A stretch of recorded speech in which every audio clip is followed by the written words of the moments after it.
துர்கா ஸ்டாலின் அவர்களே, உங்களுக்கு பணிவான வணக்கம். உங்களை நேரடியாக சந்திக்க இயலாத காரணத்தினால் இந்த வீடியோ மூலமாக உங்களிடம் பேசுகிறேன்.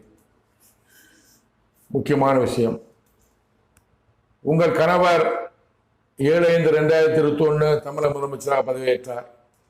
அதற்கு முன்பாக எத்தனை ஆண்டுகள் முன்பாக உங்கள் கணவருக்காகவும் உங்கள் மகனுக்காகவும் மகளுக்காகவும் எத்தனையோ கோயில்கள் சென்று எத்தனை சாமிகளை பார்த்து அர்ச்சனை செய்திருப்பீர்கள், யாகம் செய்திருப்பீர்கள். அவர்கள் நலனுக்காக, உங்கள் நலனுக்காக, குடும்ப நலனுக்காக. 2021 சட்டசபை தேர்தல் நடக்கிறதுக்கு முன்பாகவும் பல கோயில்கள் சென்றிருப்பீர்கள். சட்டசபை தேர்தலில் ஜெயிக்கணும், தனது கணவர் முதலமைச்சராகணும், அப்படி பல கோயில் போயிருப்பீங்க, பல அர்ச்சனைகள் கோயிலுக்கு அர்ச்சனை பண்ணியிருப்பீங்க, யாகம் செஞ்சிருப்பீங்க.